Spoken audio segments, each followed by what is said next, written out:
नमस्कार, मैं हूं दीपाली राणा। आप देख रहे हैं कल का बाजार। आपके स्टॉक रिलेटेड सवाल, फिर चाहे वो ट्रेडिंग की बात हो निवेश के, सभी शो में हम करते हैं शामिल। आप अपने स्टॉक स्पेसिफिक क्वेश्चन हम तक पहुंचा सकते हैं। 7045220000 हमारा व्हाट्सएप नंबर है। इसके अलावा आप अपना ये शो फेसबुक ट्विटर पर लाइव भी देख सकते हैं। फेसबुक ट्विटर पर साथ ही अपनी क्वेरीज भी हम तक पहुंचा सकते हैं। सोशल मीडिया पर भी अपने सवाल आप पोस्ट कीजिए, #आस्क लिखकर। शो के दौरान जो क्वेश्चन आप पोस्ट करते हैं, हम कुछ सेलेक्ट स्टॉक्स पिक भी करते हैं अपने इस शो में। आज आपकी सभी क्वेरीज को आंसर करने के लिए हमारे साथ आशीष बहेटी मौजूद हैं। आशीष नमस्कार, स्वागत है आपका। आशीष का आउटलुक लेते हैं कल के मार्केट पर, फटाफट से लेकर आते हैं आज का रिकैप। आज कारोबारी हफ्ते के पहले दिन बाजार का रुख पॉजिटिव रहा। आखिरी घंटों में बाजार में चमक लौटती हुई दिखी। सेंसेक्स 445 पॉइंट चढ़कर 80,248 और निफ्टी 145 पॉइंट चढ़कर 24,276 पर बंद हुआ। Mid cap small cap index 1% से ज्यादा बढ़कर बंद हुए। रियल्टी मेटल स्टॉक्स में सबसे ज्यादा खरीदारी देखने को मिली। एफआईएस ने क्या किया है? मामूली बिकवाली हुई है एफआईएस की तरफ से 238 करोड़ की कैश मार्केट में। वहीं डीआईएस ने अच्छी खासी खरीदारी की है। 3588 करोड़ की बाइंग कैश मार्केट में डीआईएस की तरफ से होती हुई दिखाई दी है। तो ये रहे नंबर संस्थागत निवेशकों के। आशीष नमस्कार, बताइए पहले तो डेटा चार्ट्स के बेसिस पे क्या स्ट्रैटेजी निफ्टी बैंक निफ्टी पर कल के लिए? Good evening Deepali ma'am. जिस हिसाब से आज मार्केट में इंट्राडे में मोमेंटम रहा, काफी शानदार था। एक बार पॉइंट सुबह जरूर एक बार मार्केट खुलते गिरा, लेकिन रिकवरी इंट्राडे में काफी अच्छी रही। बट एक क्लस्टर आ गया है वापस, जो 24,350 का जो जोन है उसको अप्रोच कर रहा है और एक स्ट्रॉन्ग रेजिस्टेंस एरिया है। तो कल के लिए हमारी ये सजेशन यही रहेगा कि इन लेवल्स पर भी खरीदारी करें, और अगर 350 जाता है, क्रॉस करता है, तो उसके बाद पोजीशन और ऐड करने की सलाह रहेगी, क्योंकि अगर वो रेजिस्टेंस एरिया ब्रेक होता है तो शायद 24,600 तक का भी जोन देखने में सकता है। नीचे की तरफ जो स्टॉप लॉस निफ्टी में मेंटेन करना चाहिए वो 24,100 का एसएल मेंटेन करे। 24,000 पे हमने देखा आज भी पुट राइटिंग काफी अच्छी हो रखी थी। वहीं बैंक निफ्टी की बात करें तो बैंक निफ्टी एक क्लस्टर में फंसा हुआ है। बैंक निफ्टी में अभी बाइंग क्लियरली विजिबल नहीं है, और हमें लगता है कि बैंक निफ्टी की जो बाइंग है 52,300 के ऊपर ही करने की सलाह रहेगी। उस समय जो स्टॉप लॉस मेंटेन करना हो 51,100 के करीब का एक एसएल मेंटेन करे, और 51,300 का अगर ब्रेकआउट आता है तो शायद इसमें 52,300 का अगर ब्रेकआउट आता है तो इसमें 52,900 तक की जगह देखने मिल सकती है। ओके, तो ये राय रही आपके लिए निफ्टी बैंक निफ्टी पर। दोनों ही डेज हाई पर बंद हुए हैं आज के सेशन में। डिप्स पर लेने की सलाह है दोनों ही इंडेक्स। और आज के सेशन में हालांकि कई ऐसी पॉकेट्स थी जो शानदार मोमेंटम दिखा रही थी। डिफेंसेस में वापस बाइंग इंटरेस्ट देखने को मिला है। For instance IT, health care, यहाँ पर काफ़ी अच्छी खरीदारी का मूड बना आज के कारोबार में।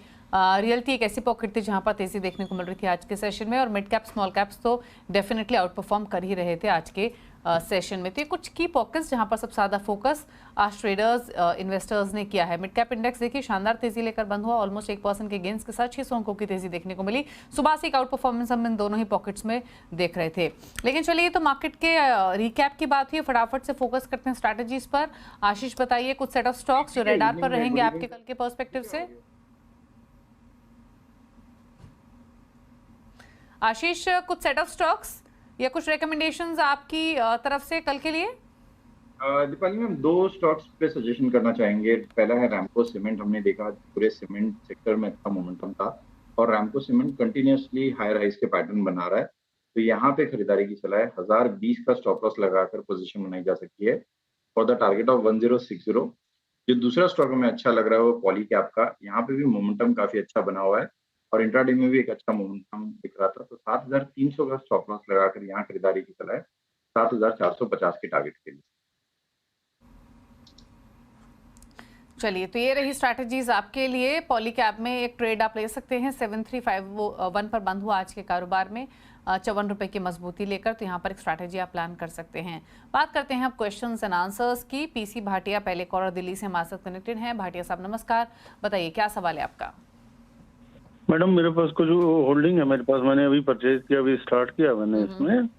तो RVNL है, मैंने 205 परचेज किए हैं 445.61 पे। तो इसमें आपकी क्या एडवाइस रहेगी? आपके पास टाटा स्टील और इन्फोसिस थे ना भाटिया साहब? हाँ, वो भी है, टाटा स्टील भी है, इन्फोसिस भी है, यस बैंक, तो मैं कोई दो स्टॉक्स ले लेती हूँ आपके। आप मुझे सिर्फ ये बताइए कौन से दो शेयर्स आपके मैं गेस्ट से पूछूं जिन पर आप एडवाइस लेना चाहते हैं। टाटा स्टील, इन्फोसिस पिक कर लूं? नहीं, RVNL करिए फिर, वो तो वैसे ही ठीक चल रहा है। फोर्टिस और RVNL। ओके, और फोर्टिस में बाइंग कहाँ की है आपकी, किन लेवल्स की? फोर्टिस में ये 6.79.93, मान लीजिए 680। अच्छा, 680 की बाइंग है, तो यानी दोनों स्टॉक्स आपके भाव के आसपास हैं। पूछ लेते हैं क्या सलाह रहेगी, क्या सजेशन आरवीएनएल और फोर्टिस पर आशीष? देखिए, पहले आरबीएनएल पर डिस्कस कर लेते हैं। चार्ट स्ट्रक्चर आरबीएनएल का थोड़ा सा प्रेशर में जरूर है। स्टॉक ने अपना रिसेंटली 200 डेमा टच किया और जिस हिसाब का मोमेंटम हमने लास्ट ईयर देखा था पूरे रेलवे स्टॉक्स में, अब वो मोमेंटम मिसिंग है। यहाँ पे हमें लग रहा है कि थोड़ा सा कंसोलिडेशन और देखने मिलेगा।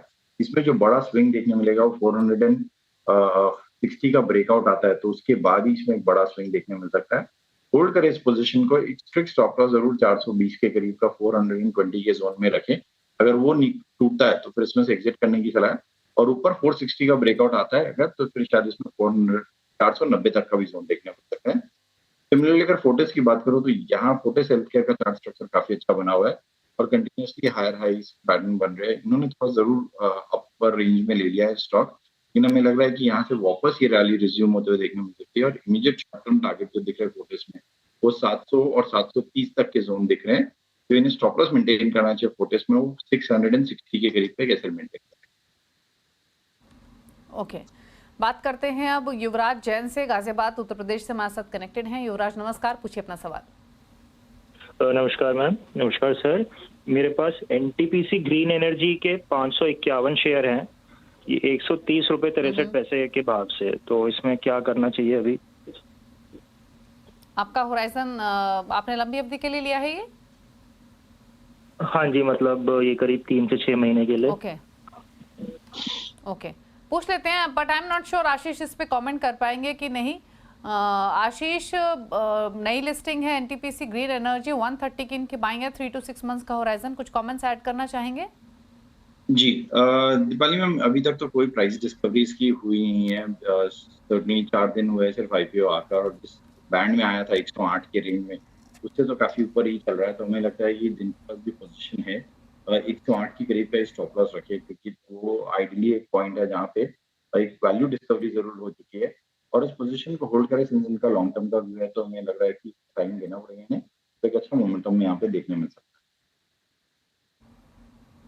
ओके, चलिए, तो ये सलाह आपको दी गई है आपकी इस होल्डिंग पर। बात करते हैं अब अविनाश से, इंदौर से हमारे साथ कनेक्टेड हैं। अविनाश जी, गुड इवनिंग, बताइए सवाल। हाँ ma'am, good evening. Ashish ji, good evening. मेरा सवाल ये है कि मेरे पास टाटा मोटर्स के 140 शेयर है, 967 रुपए 80 पैसे के भाव से मैं लिए हुए है, और उसमें लगभग 24,000 रुपए का भी लॉस हो रहा है। 3 से 6 महीने तक मैं इसको होल्ड कर सकता हूँ, तो अब उसका सजेशन चाहिए। मतलब मेरे को लेके भी 2 महीने हो गए हैं, मतलब 3 महीने के पीरियड के हिसाब से मैंने लिए थे, तो ऑलरेडी 2 महीने हो गए हैं, और अब और कितने दिन मेरे को होल्ड करूं या एग्जिट हो जाऊं? क्या करें? टाटा मोटर्स 967 की बाइंग है, स्टॉक अंडर परफॉर्म कर रहा है पूरे ही ऑटो स्पेस में, 789 पर आ चुका है। आशीष, क्या सजेशन अब? जी, दीपाली में पहले इनके लास्ट क्वेश्चन का जवाब दूंगा कि एग्जिट करने की सलाह नहीं रहेगी इन प्राइसेस पे। हमें लग रहा है कि एक अच्छा बेस फॉर्मेशन बना है और एक अच्छा पोर्टफोलियो स्टॉक है, तो जरूर इन्हें होल्ड करने की सलाह है।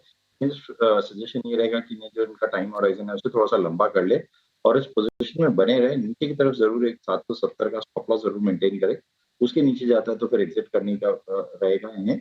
लेकिन ऊपर में मुझे लगता है कि थोड़ा सा टाइम देंगे, 6 मंथ टू 9 मंथ के करीब, तो इनका भाव इन्हें देखने मिल सकता है, क्योंकि स्टॉक एक वो काफी वॉलेटाइल और अंडर प्रेशर रहा है।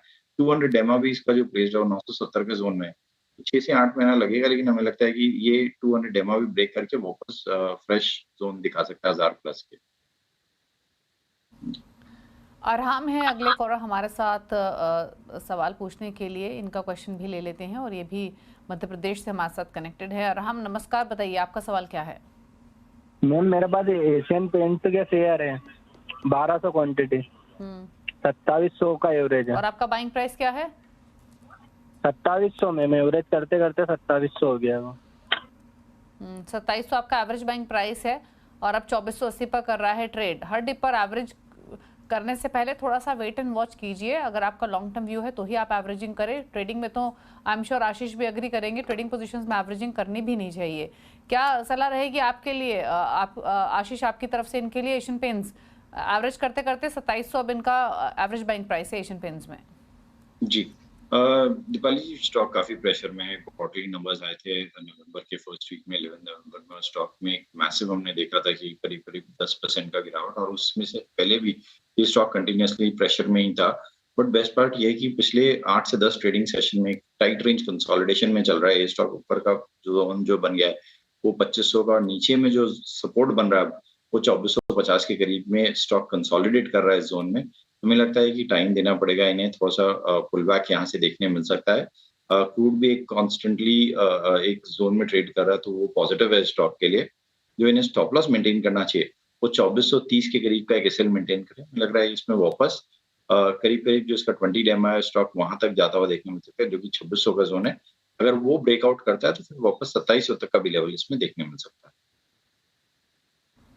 ओके, बात करते हैं अब विनय जैन से, लुधियाना पंजाब से हमारे साथ कनेक्टेड हैं। विनय नमस्कार, पूछिए क्या सवाल है आपका।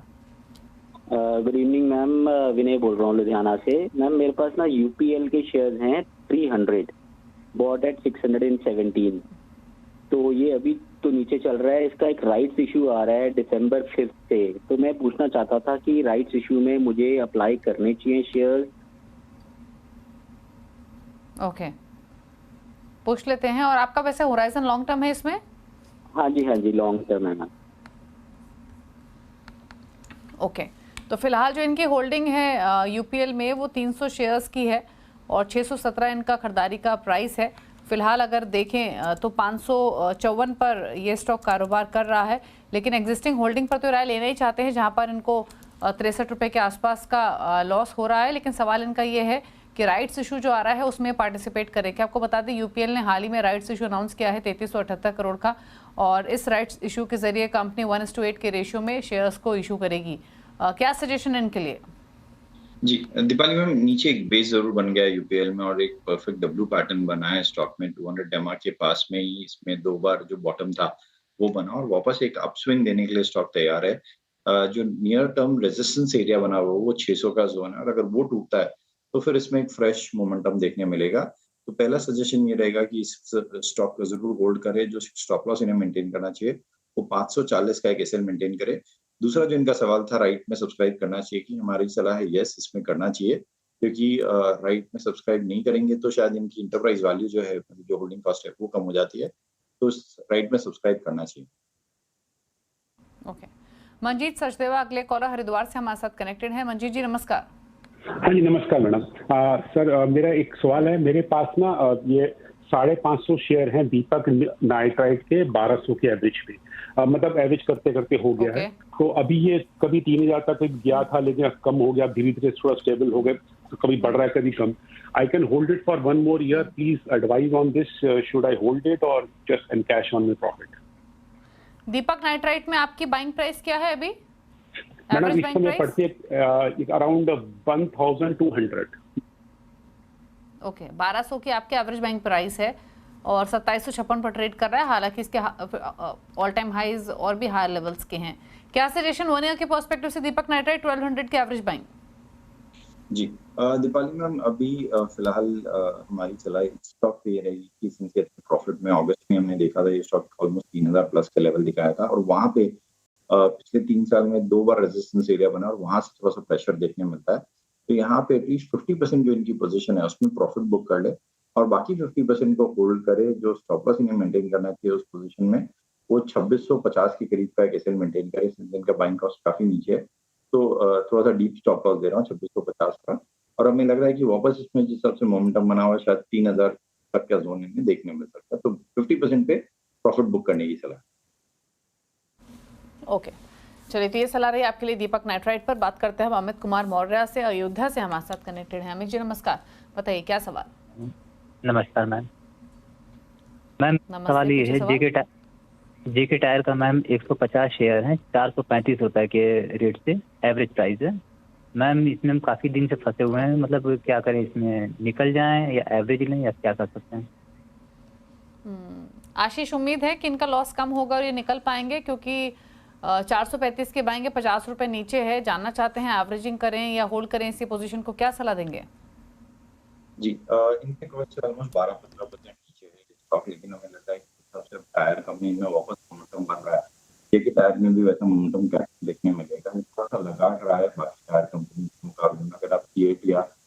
टायर में देखें तो वहां मोमेंटम ऑलरेडी बनना चालू हो चुका है। कंपैरेटिवली ये स्टॉक अभी भी 200 EMA से काफी नीचे है। 200 EMA जो प्लेस्ड है वो 422 के जोन में है, तो यहाँ पे होल्ड करने की सलाह है। एक स्टॉप लॉस इन्हें मेंटेन करना चाहिए 370 का जोन का, और हमें लग रहा है कि ये वापस एक पुल बैक दिखा सकता है। जो पहला जिसका रेजिस्टेंस या पहला टारगेट एरिया वो 410 का है, और अगर वो निकलता है तो फिर इसमें शायद 430 तक का जोन इन्हें देखने मिल सकता है। ओके, बात करते हैं अब दीक्षिता से, चेन्नई से हमारे साथ कनेक्टेड हैं। दीक्षिता जी नमस्कार, पूछिए सवाल। हाँ नमस्ते मैम, मेरे पास कोचिन शिपयार्ड के 22 शेयर्स है एट 1989 प्राइस में लिए है मैंने। ओके, तो अब क्या और आपका लॉन्ग टर्म व्यू है इस स्टॉक में? या लॉन्ग टर्म व्यू के लिए रखा है मैंने शेयर। ओके, पूछ लेते हैं। कोचिन शिपयार्ड 1989 के बाइंग है, 1655 पर ट्रेड कर रहा है। हायर लेवल से तमाम पीएसयूज हल्के हुए हैं, इसीलिए इनको भी लॉसेस हो रहे हैं। क्या सजेशन कोचिन शिपयार्ड पर?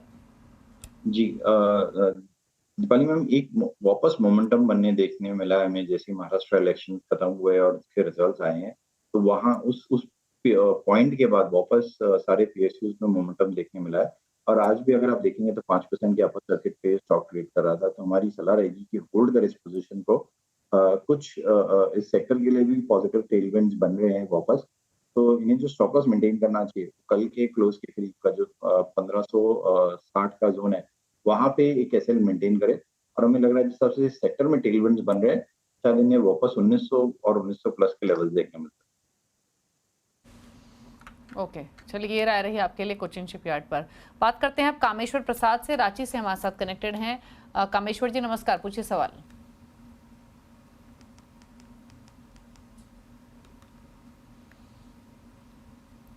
कामेश्वर जी अगर आपको ऑडियो मिल रही है तो अपना सवाल पूछिए प्लीज।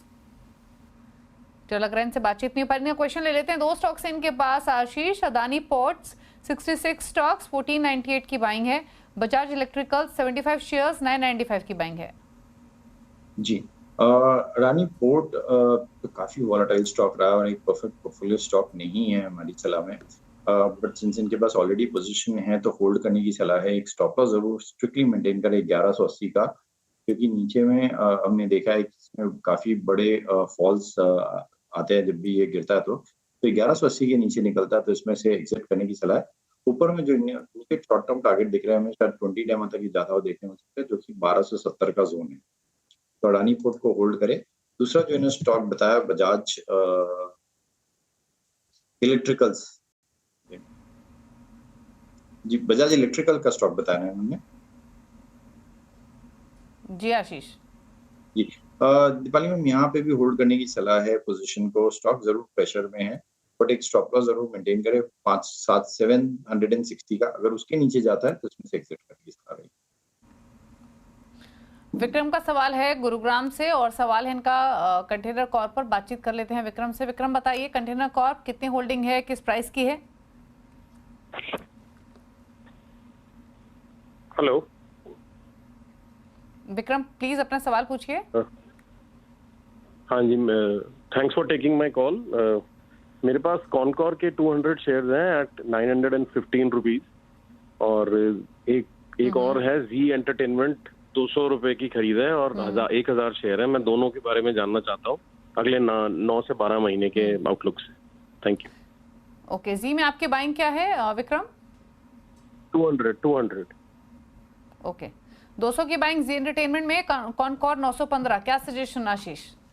जी दीपाली मैम, जैसे हमने बताया कि इस सेक्टर में shipping and shipping related sector में काफी अच्छा मोमेंटम बन रहा है और कॉनकॉर में ऑलरेडी कंटिन्यूसली 4 दिनों से हाई राइज के पैटर्न बन रहे हैं। स्टॉक धीरे धीरे आप वापस अपवर्ड ट्रैजेक्टरी में जाने की कोशिश कर रहा है, या जो इसकी फॉलिंग चैनल बन रही थी उसका एक ब्रेकआउट देने की कोशिश कर रहा है। तो यहाँ पे जो बड़ा मोमेंटम देखने मिलेगा वो 870 का अगर ब्रेकआउट आता है और सस्टेन करता है तो फिर इसमें शायद वापस 950 तक का जोन देखने मिल सकता है।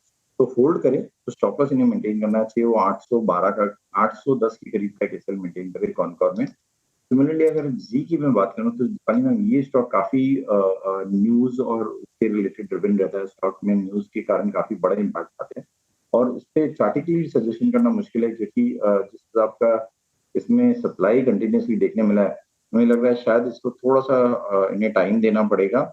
125 का एक स्टॉप लॉस लगा है, ऊपर की टारगेट देना इसमें मुश्किल है, लेकिन नीचे में 125 का स्टॉप लॉस जरूर मेंटेन करें। ओके, चलिए तो ये रही सलाह आपके दोनों ही स्टॉक्स पर। इसी के साथ एक ब्रेक के लिए रुक रहे हैं, लौटेंगे तो कुछ और क्वेरीज को पिक करेंगे सोशल मीडिया से। चलो वापस आते हैं छोटे से ब्रेक के बाद। इन्वेस्टमेंट के आशीष बेटी हमारे साथ मौजूद है। फटाफट सब सवाल लेते हैं सोशल मीडिया से। रुक करते हैं सबसे पहले ट्विटर का, कुछ क्वेश्चंस पिक कर लेते हैं। आकाश श्रीवास्तव सवाल भेज रहे हैं, एनटीपीसी पर 363 की इनकी बाइंग है, 280 स्टॉक्स हैं आशीष, और दूसरा है पूनावाला फिनकॉर्प, यहाँ पर 348 की बाइंग है, क्या करना चाहिए?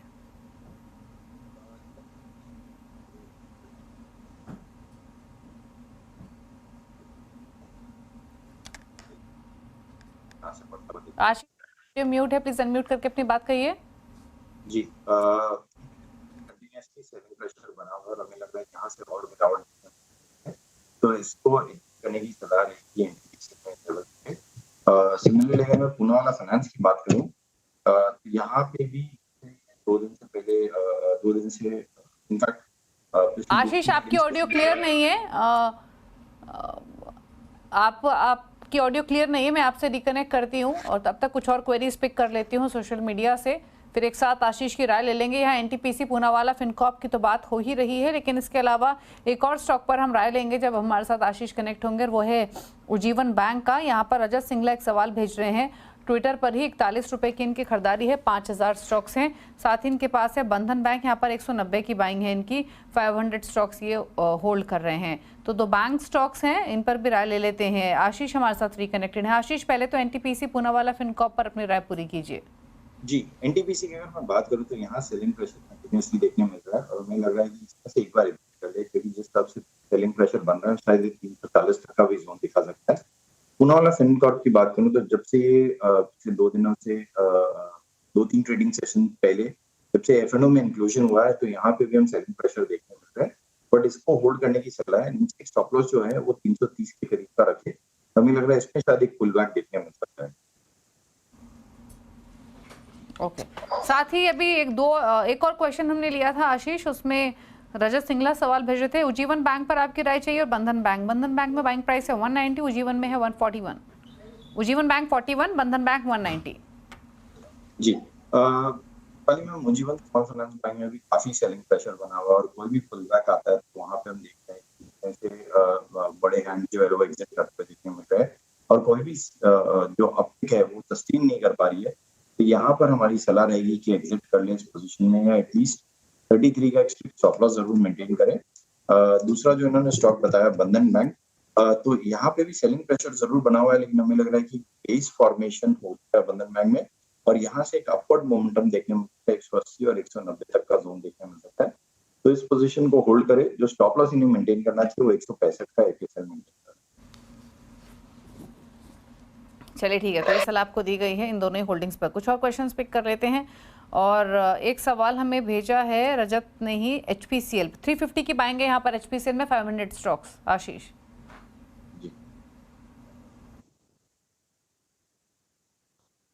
एचपीसीएल का चार्ट स्ट्रक्चर में बात करूं तो यहाँ पे कंसोलिडेशन चल रहा है और हमें लग रहा है कि वापस अपवर्ड मोमेंटम देखने मिल सकता है, तो 365 का एक स्टॉप लॉस जरूर मेंटेन करें और होल्ड करें इस पोजीशन को। हमें लग रहा है इसमें 420 और 430 तक का लेवल देखने मिल सकता है।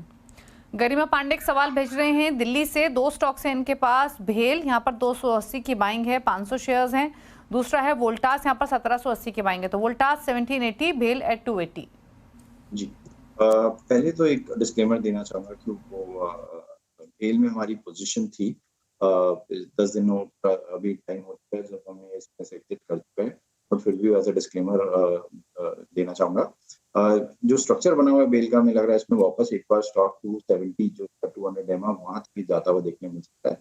जो स्टॉप लॉस इन्हें मेंटेन करना चाहिए वो 240 का एक करीब का एक एसएल मेंटेन करे।